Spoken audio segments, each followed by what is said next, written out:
Je passe à la deuxième séquence dans ce chapitre, le dihybridisme, la transmission de deux caractères contrôlés par deux gènes. Je vais expliquer dans cette séquence quelles sont les différentes localisations chromosomiques possibles que vous étudiez dans le cadre de ce chapitre.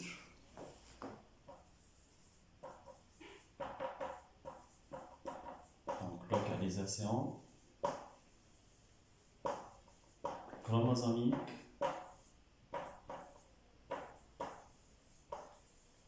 de deux gènes.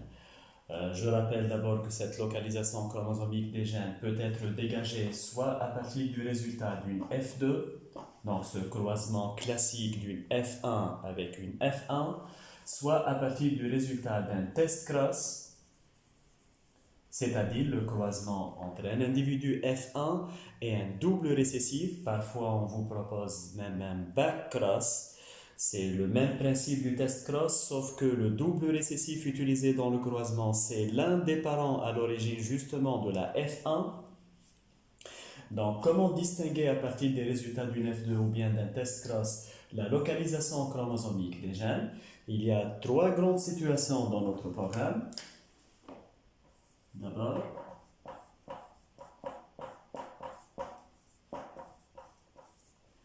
l'indépendance génétique. Qu'est-ce que l'indépendance génétique? Les deux gènes sont portés par deux paires chromosomiques différentes. Schématiquement, voilà une paire de chromosomes. Voilà une deuxième paire de chromosomes. Et vous aurez donc un gène localisé sur la première paire et le deuxième gène totalement indépendant, c'est-à-dire localisé sur une autre paire chromosomique du karyotype. On parle dans ce cas de deux gènes indépendants. Comment reconnaître cette indépendance génétique à partir des énoncés d'un exercice, de l'énoncé d'un exercice? S'il s'agit d'une F2, vous allez constater des résultats. Donc, dans une F2, vous allez trouver des résultats à base de 16. Résultat à base de 16, ça veut dire qu'en calculant la proportion des différents phénotypes apparus dans une F2, vous allez constater que toutes ces proportions sont à base de 16. Par exemple, le phénotype le moins fréquent va apparaître avec une proportion de 1 sur 16 par rapport au total. Le phénotype le plus fréquent va apparaître avec une proportion de 9 sur 16. On parle parfois, vous allez trouver ces proportions exprimées de la sorte 9, 3, 3, 1. Donc 9 sur 16, 3 sur 16, 3 sur 16, 1 sur 16. C'est ce qu'on appelle des résultats à base de 16 et vous serez amené dans l'interprétation à dresser un grand échiquier avec 16 cases. Donc d'où vient cette base de 16? Pourquoi c'est 16e? Eh bien parce que l'indépendance génétique implique un brassage interchromosomique qu'on va expliquer dans une autre séquence qui produit chez un individu de la F1 4 types de gamètes équiprobables. Des gamètes équiprobables, ça veut dire qu'un individu de la F1, un double hétérozygote, va produire 4 familles de gamètes, donc qui se distinguent par leurs allèles, on va le montrer dans d'autres séquences, mais ce qui est important pour l'instant, c'est que ce brassage interchromosomique va produire 4 familles de gamètes avec la même proportion, un quart, un quart, un quart, un quart. Donc dans l'échiquier, vous avez 4 gamètes paternelles avec un quart, un quart, un quart, un quart, 4 gamètes maternelles, un quart, un quart, un quart, un quart. Dans chaque case de l'échiquier, dans chaque possibilité de fécondation, la probabilité de l'apparition de ce descendant va être un quart fois un quart. c'est-à-dire 1 sur 16, et ça explique donc pourquoi les résultats vont apparaître sous forme de 16e. Si par contre on vous propose un test cross, ou bien comme j'ai dit un back cross, vous allez constater dans les résultats d'une indépendance génétique qu'il y a 4 phénotypes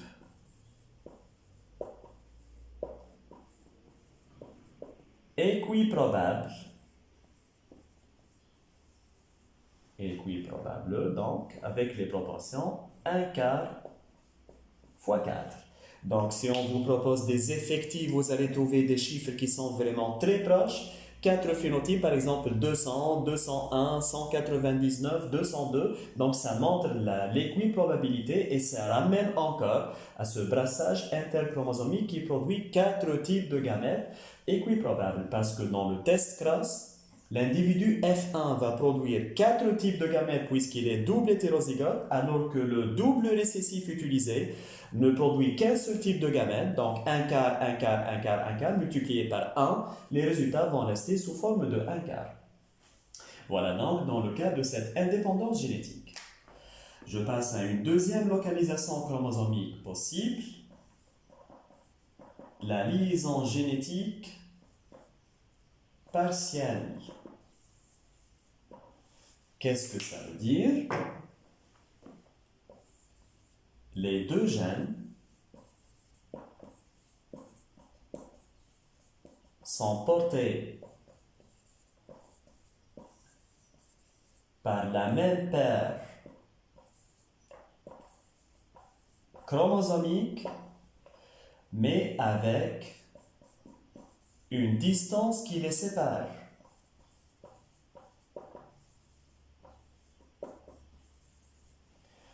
Je vais le présenter schématiquement, comme j'ai fait dans le cas de l'indépendance génétique. Donc voilà une même paire de chromosomes, un premier gène, responsable d'un premier caractère, un deuxième gène, responsable du deuxième caractère. Et qu'est-ce qu'on constate dans ce cas?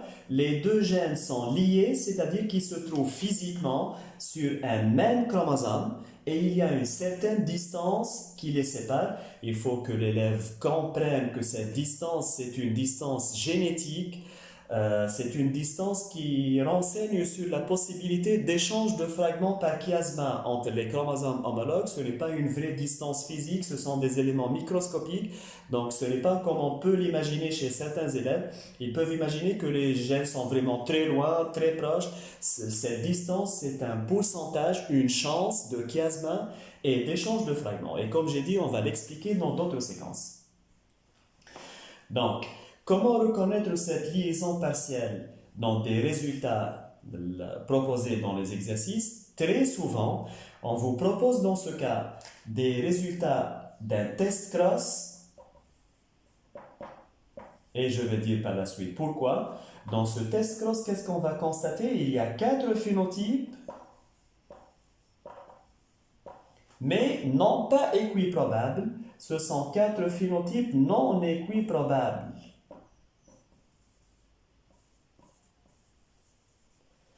Comment ça, non équiprobable? Vous allez constater qu'il y a toujours 2 phénotypes parentaux majoritaires et 2 phénotypes recombinés minoritaires. Donc c'est très facile de distinguer une indépendance avec cette équiprobabilité dans le test cross et la liaison partielle avec cette non-équiprobabilité, les 2 phénotypes de fort pourcentage, les 2 phénotypes de faible pourcentage. Donc c'est un test cross caractéristique d'une liaison partielle. On exploite ces résultats du test cross pour calculer le pourcentage P. Donc P, c'est justement cette distance qui sépare les 2 gènes sur le chromosome. Donc P, c'est le pourcentage de recombinaison. On va l'expliquer dans une autre séquence dans le cadre du traitement d'un exercice de génétique des diploïdes. J'ai dit que dans la plupart des cas, on vous propose un résultat de test cross dans cette liaison partielle parce que dans une F2, vous allez être amené à calculer des pourcentages élevés au carré. Donc vous allez entrer dans des calculs un peu compliqués. Dans les exercices de bac, on ne propose pas ce type de résultat F2 d'une liaison partielle, sauf dans le cas de la drosophile, donc Drosophila melanogaster, chez laquelle le mâle ne réalise pas ce chiasma, justement cet échange de fragments entre les chromosomes homologues. Le calcul devient plus simple. Le mâle va produire seulement deux types de gamètes. Les résultats seront à base, vous allez avoir donc un échiquier de 8 cases et il sera plus simple de calculer ce P. Mais vraiment, à part cette espèce de drosophile, on propose très souvent des résultats d'un test Cross. J'arrive à la dernière situation, la liaison absolue ou bien la liaison totale. Donc, qu'est-ce que cette liaison absolue? Les deux gènes